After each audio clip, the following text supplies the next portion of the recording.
सो हमारा जो third unit है दैट इज़ ऑप्टिक्स। और ऑप्टिक्स में जो चीज़ें आपको पहले से पता होनी चाहिए, that is first is wave front, second is हाइगन प्रिंसिपल। वेव फ्रंट आपके पास क्या होता है, continuous locus of all the points which are in same phase. तो जैसे सोर्स है लाइट का, वहाँ से वेव, अगर पॉइंट सोर्स है तो वेव्स इस तरीके से चलेंगी और इक्वल डिस्टेंसेस के ऊपर आपके पास क्या है, सेम फेज आएगा। This continuous locus of all the points which are in same phase, इसको हम क्या बोलते हैं, wave front. Every point of the wave front that acts as source of new disturbance, ये हमारे पास हाइगन प्रिंसिपल। और हाइगन प्रिंसिपल के बेसिस पर हम laws of reflection and laws of refraction बताते हैं। ये चीज़ें आपने +2 में कर रखी हैं और मैं नोट्स आपको भेज चुका हूँ और इनको आपने करना है। मैं जिस टॉपिक पर चलूँगा इस वक्त, that will B regarding the interference. Rather thin film में इंटरफेरेंस पैटर्न्स की मैं बात करूँगा, पैटर्न की बात करूँगा। वो करने से पहले आपको जो चीज़ें थोड़ी सी पता होनी चाहिए वो क्या हैं। One is refractive index.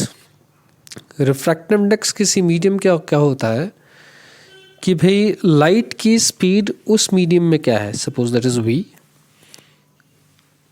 और लाइट की स्पीड वैक्यूम में क्या है, सपोज दैट इज़ c।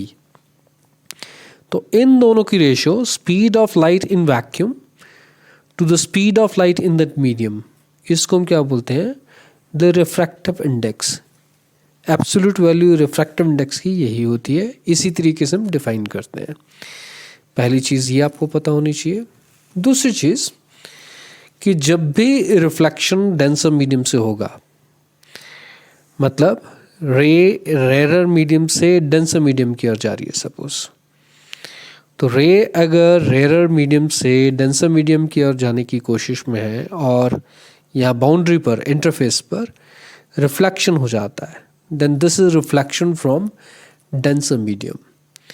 तो इस केस में जो रिफ्लेक्टेड रे है, इसके साथ पाथ डिफरेंस इंट्रोड्यूस होता है λ/2 का।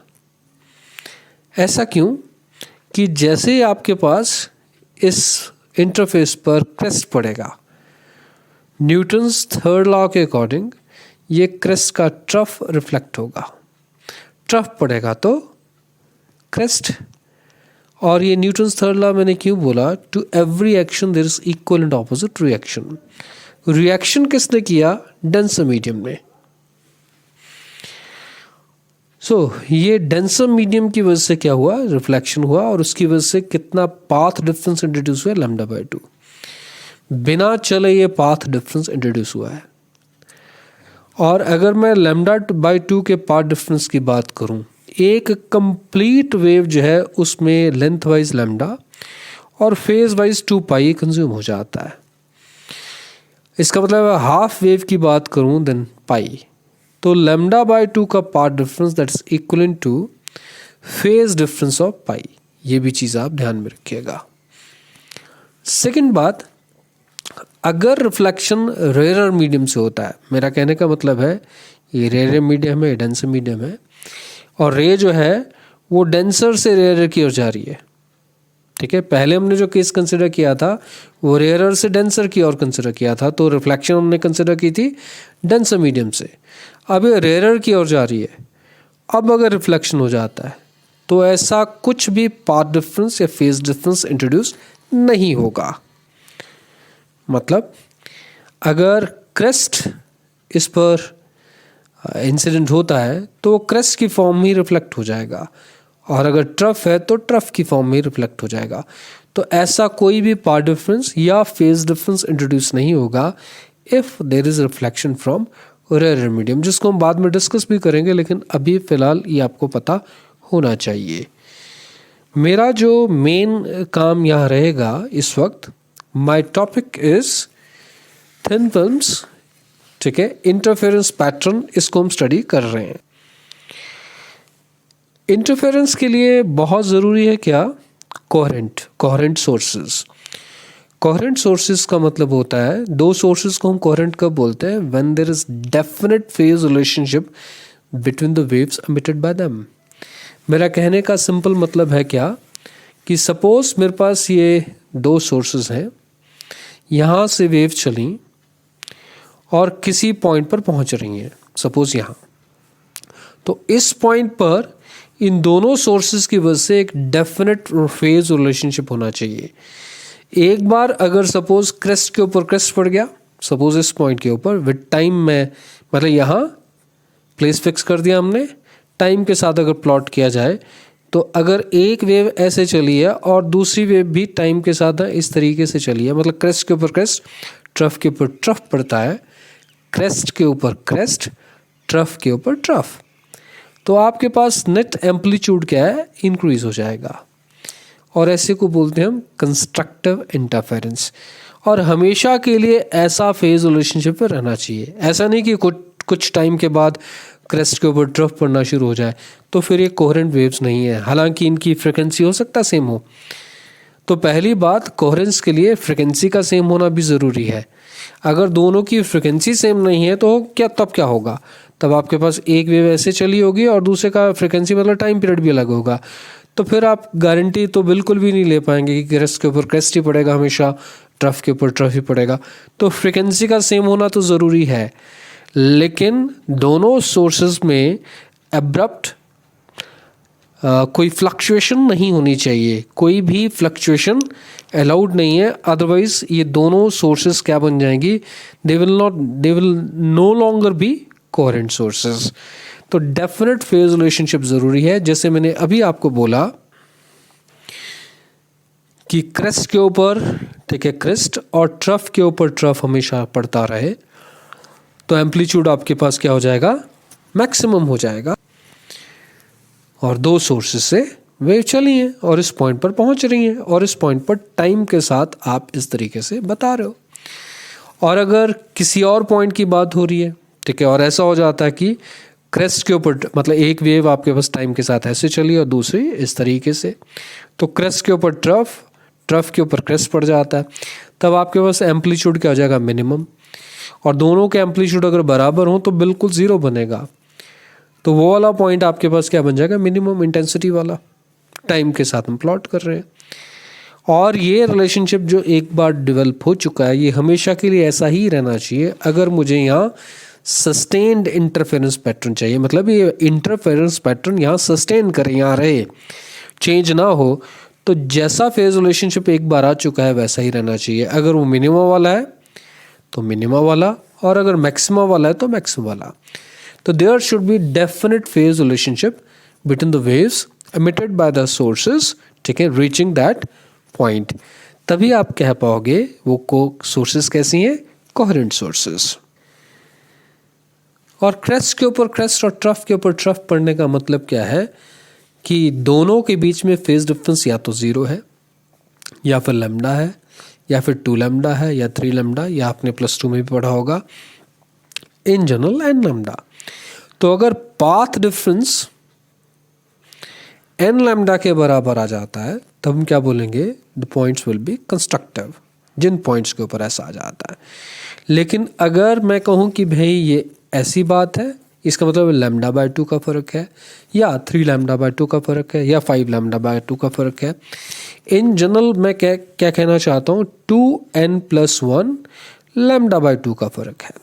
तो ऐसे पॉइंट्स आपके पास क्या बन जाएंगे, they will be the points where destructive interference will take place, ठीक है। तो ये डिपेंड करता है कि path difference between the waves क्या है। Path difference between the waves मतलब जैसे ये सोर्स है, ये सोर्स है, ये पाथ देखेंगे, सपोज दैट इज x, ठीक है, ये पाथ देखेंगे, suppose it is y, then x - y और y - x, that is the path difference.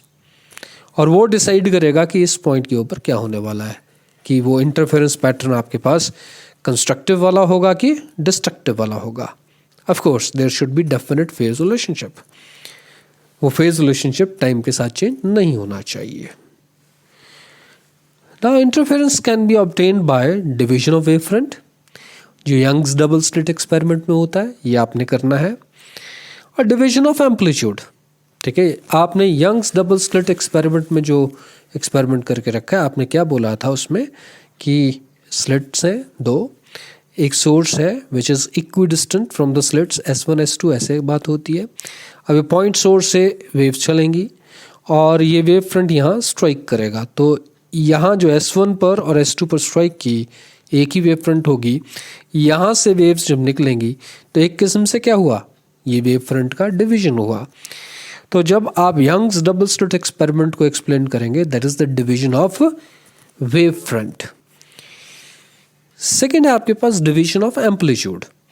Division of amplitude कैसे है, हम थिन फिल्म कंसिडर करेंगे। Suppose this is the thin film, और थिन फिल्म मतलब जैसे आप कई बार ऑयल देखते हैं रोड्स के ऊपर, पेट्रोल गिर जाता है तो पेट्रोल में आपको कलर्स दिखाई देते हैं, तो पेट्रोल की पतली सी हल्की सी फिल्म बन चुकी है और उसमें इंटरफेरेंस पैटर्न की वजह से आप कलर्स देखते हैं। तो होता क्या है कि सपोज हमारे पास ये थिन फिल्म है ऑफ थिकनेस T और उसके ऊपर रे इंसिडेंट किया है, ठीक है, इस पॉइंट के ऊपर, तो यहाँ से रिफ्लेक्शन होगा और यहाँ से रिफ्रैक्शन होगा, और रिफ्रैक्टेड रे फिर इस पॉइंट के ऊपर क्या होगी, दैट विल बी रिफ्लेक्टेड, और ये यहाँ जाके फिर क्या होगी, रिफ्रैक्ट, और यहाँ रिफ्रैक्शन यहाँ भी होगा। मतलब इस पॉइंट पर भी रिफ्लेक्शन और रिफ्रैक्शन, और इस पॉइंट पर भी रिफ्लेक्शन और रिफ्रैक्शन, और इस पॉइंट पर रिफ्रैक्शन और रिफ्लेक्शन, ये भी पॉसिबल है।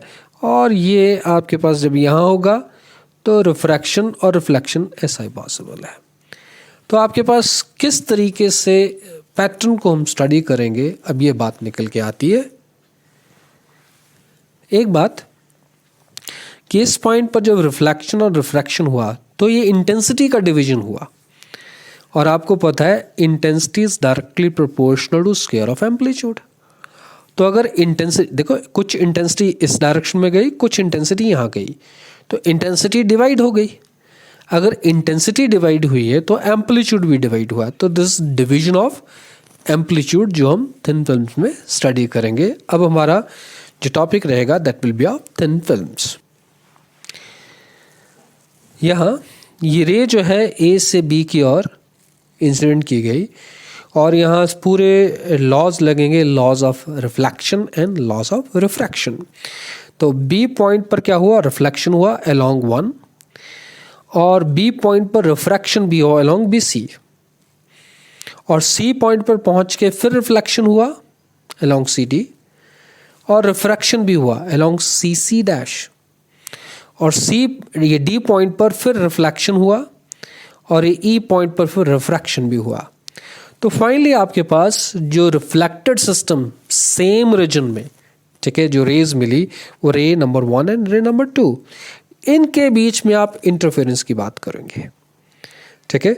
और अगर मैं ट्रांसमिटेड सिस्टम की बात करूं तो ट्रांसमिटेड सिस्टम आपके पास ये दो रेज हैं, ठीक है, इनके बीच में आप इंटरफेरेंस की बात करेंगे और कलर्स की बात होगी। और इसमें पाथ डिफरेंस की कैलकुलेशंस के लिए रिफ्लेक्टेड सिस्टम और ट्रांसमिटेड सिस्टम के लिए मैंने अलग से आपको एक पेज भेजा था, और वो पेज में क्या है, ये रे AB इंसिडेंट हुई ऑन द थिन फिल्म की थिकनेस T और इसका रिफ्रैक्टिव इंडेक्स म्यू, और B पॉइंट पर क्या हुआ, that is reflection along BB dash, और रे नंबर 1 हमने कंसिडर कर लिया, और ये B पॉइंट पर रिफ्रैक्शन भी हुआ, ठीक है, अलोंग BC, ठीक है। एक चीज ध्यान में रहे, ये B पॉइंट पर जो रिफ्लेक्शन हुआ it is reflection from denser medium, क्योंकि ray is travelling from air to the film, और एयर आपके पास रेयर मीडियम है और फिल्म आपके पास क्या है, डेंसर मीडियम है। तो इस रे नंबर 1 के साथ एक पाथ डिफरेंस λ/2 का ऑटोमेटिकली इंट्रोड्यूस हो जाएगा। इस चीज को भी ध्यान में रखेगा, जिसको हम बाद में कैलकुलेशन के लिए लेंगे ज़रूर। लेकिन C पॉइंट पर अगर रिफ्लेक्शन की बात की जाए, rays travelling from film to air, ठीक है, यहाँ से यहाँ ट्रेवल करने की कोशिश में है, तो C पॉइंट पर ये जो CD के अलोंग रिफ्लेक्शन होगा, इसके साथ कोई भी ऐसा पाथ डिफरेंस इंट्रोड्यूस नहीं होगा, because this is reflection from rare medium. और वैसे हम पाथ डिफरेंस की बात करें तो वो क्या होगा, बी पॉइंट तक एक ही तो रे है, देयर इज ओनली वन रे दैट इज ए बी, और इसके बाद ये स्प्लिट हुई है अलोंग दिस, ठीक है, डायरेक्शन, और ये रिफ्रैक्शन होने के बाद ये यहाँ, मैं इस वक्त रिफ्लेक्टेड सिस्टम को ही कंसिडर कर रहा हूँ, ठीक है। अगर मैं डी पॉइंट से परपेंडिकुलर ड्रॉ करूँ, ठीक है, रे नंबर 1 के ऊपर, दैट इज डी एल, तो एल पॉइंट के बाद रे नंबर 1 और डी पॉइंट के बाद रे नंबर 2 इक्वल डिस्टेंस ट्रेवल करेंगी, मतलब इसके बाद पाथ डिफरेंस की बातें नहीं होंगी। बी पॉइंट से पहले ये रे थी ही कॉमन, तब भी पाथ डिफरेंस की बात नहीं हो सकती। तो पाथ डिफरेंस 1 और 2 के बीच में कैसे आएगा, जो रे नंबर 2 है उसने एक्स्ट्रा पाथ डी से पहले कितना ट्रेवल किया, B C plus C D, but किस में ट्रेवल किया उसने, फिल्म में, तो B C plus C D in film. और रे नंबर 1 ने जो एक्स्ट्रा पाथ ट्रेवल किया, ठीक है, वो एयर में ट्रेवल किया, कितना, बी से एल तक, बी एल। तो B L is the path, extra path travelled by ray 1 in air, and BC plus CD is the extra path traveled by ray number 2 in film. और path difference आपके पास क्या हो जाएगा, BC plus CD in film minus BL in air। तो ये path difference अब आपने कैलकुलेट करना है, इसको बोलेंगे apparent path। It appears as if this is the path difference, लेकिन आपको मैं बता चुका हूँ extra path of lambda by 2 that will also get introduced because of reflection at the denser medium that is at point B. अब हम apparent path difference को calculate कर रहे हैं, और वो एपरेंट पाथ डिफरेंस क्या है, that is B C plus C D in film minus B L in air. अब इसका इक्वलेंट आप जो फिल्म में इसने डिस्टेंस ट्रेवल किया है, इसका इक्वलेंट एयर में निकालना है। अगर उसकी बात आ जाए तो आप किस तरीके से उसको बताएंगे, फिल्म में सपोज उसकी स्पीड कितनी है, दैट इज वी, तो वी स्पीड से इसने कितना डिस्टेंस ट्रेवल किया, that is B C plus C D, B C plus C D, that is the distance travelled by the ray, ठीक है, in the film with speed V. अगर unity speed से चलता तो क्या होता है, that is B C plus C D divided by V, और अगर सी स्पीड से चलेगा तो सी से मल्टीप्लाई कर देंगे, और C बाई वी क्या होता है, रिफ्रैक्टिव इंडेक्स म्यू, तो क्या हो जाएगा, म्यू बी सी, ठीक है, mu B C plus C D, because C by V that is the refractive index mu. तो इक्वलेंट पाथ इन एयर ये बन जाएगा जो फिल्म में ट्रेवल था, B C plus C D, ये चीज़ दिमाग में रखिएगा। तो टोटल पाथ डिफरेंस अगर अब बात की जाए, अपरेंट पाथ डिफरेंस एयर के कॉरस्पॉन्डिंग, तो आप यहाँ का कर देंगे म्यू से मल्टीप्लाई कर देंगे। अब हमारा नेक्स्ट जॉब क्या होगा, B C plus C D को डिटरमिन करना और बी एल को भी डिटरमिन करना, ठीक है, in terms of I and R. तो यहाँ देखिए ज़रा, मुझे बी सी को डिटरमिन करना है। सी एफ किसके बराबर है, equal to the thickness of the film, मतलब टी, इसको टी लिख दिया हमने।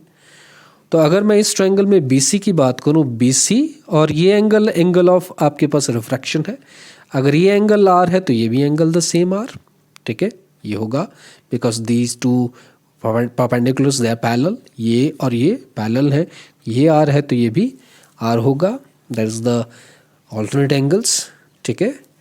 तो अगर ऐसी बात है तो BFC में, इस ट्रायंगल में BC डिवाइडेड बाई T क्या बन जाएगा, सीकेंट आर। तो आपके पास BC divided by T that is equal to secant R, एक चीज़ होगी। और उसके बाद अगर मैं कहूँ BF डिवाइडेड बाई T, ठीक है, इस ट्रायंगल में ही बात हो रही है, this is BF divided by T, वो क्या बन जाएगा, दैट इज टेंजेंट आर। तो BF divided by T that is equal to tangent R, ये चीज़ भी क्लियर हो जाती है। एक और चीज़, BF और FD बराबर है, रीजन बीइंग ये सिमेट्रिक है, क्योंकि ये आपके पास एंगल R तो ये भी R होगा, बिकॉज C पॉइंट पर ये एंगल ऑफ इंसिडेंस बन जाएगा और एंगल ऑफ रिफ्लेक्शन भी उतना ही होगा। तो ये दोनों ट्रायंगल्स क्या हैं, इक्वलेंट बन जाएंगी। इसका मतलब है BF that is equal to FD। तो एक और चीज़, B F that is equal to F T. ये भी चीज दिमाग में रखिएगा। और एक और चीज, बी सी जो है वो सी डी के बराबर होगा। ये भी सिमेट्रिक आ गया, बी सी और सी डी भी बराबर, that means B C is equal to C D. ये चीज हो गई, ये हो गई, ये हो गई। और B F equals to F D होने का मतलब है जो बी डी है that is 2 times B F, जो बी डी है that is 2 times B F. ये सारी चीजें आपको अब क्लियर हो जानी चाहिए। तो आपने B C is C D बताया, B C by T is secant r बताया, मतलब B C T secant r हो गया और B F is T tangent r हो गया। ठीक है, अभी मैंने आपको एक्सप्लेन किया। बट बी डी जो है वो 2 बी एफ है और बी एफ किसके बराबर है, टी टेंजेंट आर। तो बी डी क्या हो जाएगा, 2 टी टेंजेंट आर। और B C T secant R, ये हम पहले कह चुके हैं। ठीक है, अब अगर मैं बात करूं, वैल्यू सब्स्टिट्यूट कर देता हूं, तो B C C D, B C भी टी सीकेंट आर हो गया, सी डी भी टी सीकेंट आर हो गया। तो क्या बन गया, 2 टी सीकेंट आर। और अब नेक्स्ट बात मैं बी एल की करना चाहता हूं, ये दूसरी ट्रायंगल में बात होगी, इस वाली ट्रायंगल में। ठीक है, तो B L divided by B D. ठीक है, B L divided by B D, क्योंकि ये आपके पास आई है, ये बी डी हाइपोटेन्यूज का काम करेगा। B L divided by B D, B L divided by B D, ये क्या बन जाएगा आपके पास, साइन आई। और बी डी आपके पास क्या है, that is 2 times B F. और बी एफ आपके पास क्या है, that is T tangent are. तो बी एल आपके पास it is B D sine i. ठीक है, बी एल इसको भी हम कंसिडर करेंगे। और बी डी आपके पास क्या है, that is B D is 2 times B F और बी एफ आपके पास क्या है, टी टेंजेंट आर। ये सारी बातें अब आपके दिमाग में बैठ जानी चाहिए। तो क्या बना, B L divided by B D sine i. ठीक है, इस ट्रायंगल में B L divided by B D sine i, तो B L is B D sine i. और बी डी आपके पास किसके बराबर है, 2 टी टेंजेंट आर। तो 2 T tangent are into sine i. तो देखिए 2 टी, ठीक है, 2 T tangent are into sine i, यहां हमने सब्स्टिट्यूट कर दिया। और उसके बाद हमने क्या किया, ये 2t, ये 2t, ठीक है, ये कॉमन दोनों के साथ म्यू है, म्यू को भी हम कॉमन निकालने की कोशिश करेंगे। यहाँ म्यू है नहीं, ठीक है, यहाँ म्यू है नहीं, तो यहाँ म्यू डिवीजन में आ जाएगा। तो आपके पास क्या बनेगा, 2 म्यू टी, ठीक है, ये कॉमन, यहाँ से बचा सीकेंट आर सिर्फ, और 2t था नहीं, एज एफ म्यू से आप मल्टीप्लाई कर दो, म्यू से आप डिवाइड कर दो। ठीक है, तो आपके पास क्या बन जाएगा, म्यू नीचे आ जाएगा।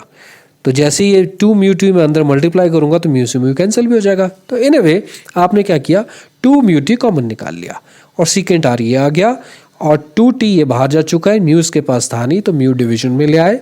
तो tangent are into sine I divided by mu, और म्यू आपके पास क्या है, sine I by sine R. ठीक है, दैट इज रिफ्रैक्टिव इंडेक्स। तो साइन आई से साइन आई क्या हो जाएगा, कैंसिल हो जाएगा और साइन आर ऊपर चल जाएगा। और जहां तक सवाल टेंजेंट आर का है, ठीक है, टेंजेंट आर आप कैसे लिख सकते हो, that is sine R by cos R. Tangent theta sine theta और कॉस थीटा, और ये साइन आई और ये साइन आई कैंसिल हो चुके हैं, एक साइन आई साइन आर, ये जो साइन आर है ये ऊपर जा चुका है, तो साइन आर यहां आ गया। अब देखिए सीकेंट आर आपके पास किसके बराबर, 1 बाय कॉस आर। तो जैसे ही हुआ अब कैलकुलेशन आसान हो जाती है। अब देखिए मैं एक बार फिर कैलकुलेट कर देता हूँ। आपने क्या किया, 2 म्यू टी ये कॉमन निकाला और यहाँ क्या बचा, सीकेंट आर, और माइनस 2t बाहर जा चुका है, म्यू है नहीं, तो tangent are into sine I divided by mu, ये आ गया। और म्यू की वैल्यू हमने क्या कंसिडर कर ली, it sine I divided by sine r, Snell's law हमें पता है। और इस साइन आई से साइन आई कैंसिल हो गया, और टेंजेंट आर को हमने क्या लिख दिया, it is sine R over cos R. तो ये आपके पास क्या बना, 2 म्यू टी, सीकेंट आर के लिख दिया हमने 1 बाय कॉस आर, माइनस ये क्या बना, sine R over cos R, ये टेंजेंट की वैल्यू, और साइन आर ऊपर जाके तो ये बन गया साइन स्क्वायर। ठीक है, अब कॉस आर दोनों में क्या आ जाएगा कॉमन, और ये क्या बन जाएगा 1 minus sine square R, 1 minus sine square R is cos square R. ठीक है, तो क्या बन जाएगा आपके पास 2 mu T cos square R divided by cos R. तो एक कॉस आर कैंसिल हो जाएगा, तो क्या बनेगा 2 mu T cos R, that is the apparent path difference. तो 2 mu T cos R that is the apparent path difference अगर मैं रिफ्लेक्टेड सिस्टम में बात करता हूँ। लेकिन मैंने बोला इट्स एपरेंट, एपरेंट का मतलब it appears as if this is the path difference. But मैं आपको पहले ही बता दूं, रे नंबर 1 के साथ extra path of lambda by 2 introduce होगा। किसकी वजह से इंट्रोड्यूस होगा? Because of reflection at the denser medium. ये चीज़ आप बिल्कुल ध्यान में रखिएगा। फिर अगर मैं कहूँ कि ट्रांसमिटेड सिस्टम में बात करते हैं, अगर ट्रांसमिटेड सिस्टम में बिल्कुल similarly C D plus D E ये फिल्म में होगा, सी एम ये एयर में होगा, तो बिल्कुल C D plus D E in film minus C M in air, बिल्कुल वैसे ही कैलकुलेशन होगी, क्योंकि सी डी की कैलकुलेशन वैसे ही आपके पास स्मॉल आर यहाँ आएगा, जैसे इस तरीके से यहाँ आया था। ठीक है, जहाँ आपने यहाँ कैलकुलेशंस की थी, अब आप triangle C G D consider कर लेंगे, angle with the same R, और वैसे ही आपके पास कैलकुलेशन स्टार्ट होंगी C D by C G that is secant R. ठीक है, तो C D is T secant R और सी डी डी ई बराबर होंगे, तो ये 2t सीकेंट आर बन जाएगा। वैसे ही सी एम की कैलकुलेशन होगी कौन सी वैल्यू ट्रायंगल में, सी एम ई में, तो C M divided by C E that is equal to sine i, तो C M is equal to C E sine i, C E will be 2 times C G, बिल्कुल वैसी calculation मतलब। तो finally ये भी क्या निकल के आएंगी, that will be 2 mu T cos r. लेकिन यही आपके पास जो अपरेंट पाथ डिफरेंस है, यही ट्रू पाथ डिफरेंस होगा ट्रांसमिटेड सिस्टम में, because there is no reflection from denser medium. लेकिन अगर मैं there is no reflection from denser medium transmitted system के केस में, बट रिफ्लेक्टेड सिस्टम के केस में there is one reflection from denser medium at point B, तो extra path difference of lambda by 2 that will be introduced. तो इसीलिए हमारे पास यहाँ reflected system में जब बात हुई, जब हमने 2 म्यू टी कॉस आर बोला, यहाँ भी 2 म्यू टी कॉस आर बोला, लेकिन लैम्डा बाय 2 का एक्स्ट्रा पार्ट डिफरेंस इंट्रोड्यूस होने की वजह से रे नंबर 1 के साथ, ठीक है, ये रे नंबर 1 के साथ एक्स्ट्रा लैम्डा बाय 2 का पार्ट डिफरेंस इंट्रोड्यूस हुआ है। लेकिन इसलिए path difference extra path introduce हुआ है, इसलिए पार्ट डिफरेंस बिटवीन 2 एंड 1, ठीक है, 1 के साथ लैम्डा बाय 2 होने की वजह से हम इसके साथ माइनस लैम्डा बाय 2 इंट्रोड्यूस करेंगे। That is the true, the actual path difference will be this. Now for maximas, आपको पता है path difference should be n lambda, तो रिफ्लेक्टेड सिस्टम के लिए 2 mu T cos r minus lambda by 2 is n lambda, minus lambda by 2 दूसरी side जाएगा तो 2n + 1 lambda by 2 बन जाएगा। This will for maximas. और मिनिमास के लिए delta is 2n + 1 lambda by 2, ठीक है। जब आप ये करेंगे तो ये जो माइनस लैम्डा बाय 2 है वो दूसरी साइड जाएगा, ठीक है, तो आपके पास क्या बन जाएगा, मतलब 2 mu T cos r minus lambda by 2 that is equal to 2n + 1 lambda by 2, ठीक है।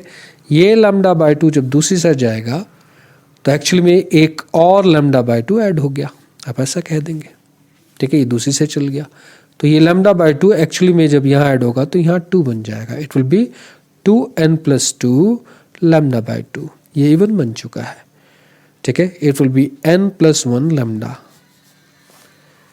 which is equivalent to n lambda। तो इंटीग्रल मल्टीपल लैम्डा तब आपके पास मिनिमम मिलेगा रिफ्लेक्टेड सिस्टम में। जहां तक ट्रांसमिटेड सिस्टम का सवाल है, 2 म्यू टी कॉस आर अगर n लैम्डा है तो मैक्सिमा, क्योंकि यही आपके पास एक्चुअल पार्ट डिफरेंस है 2 म्यू टी कॉस आर। और अगर मिनिमा की बात करेंगे तो 2 mu T cos r 2n + 1 lambda by 2।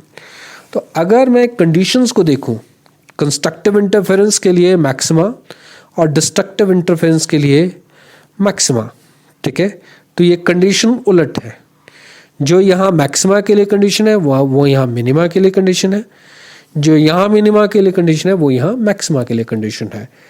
That's why हम क्या बोलते हैं, the reflected system and transmitted system they are complementary to each other. तो ये थिन फिल्म्स में जो कलर्स दिखाई देते हैं, जो इंटरफेरेंस पैटर्न होता है, इसके बारे में मैंने बताया। आज के लिए इतना।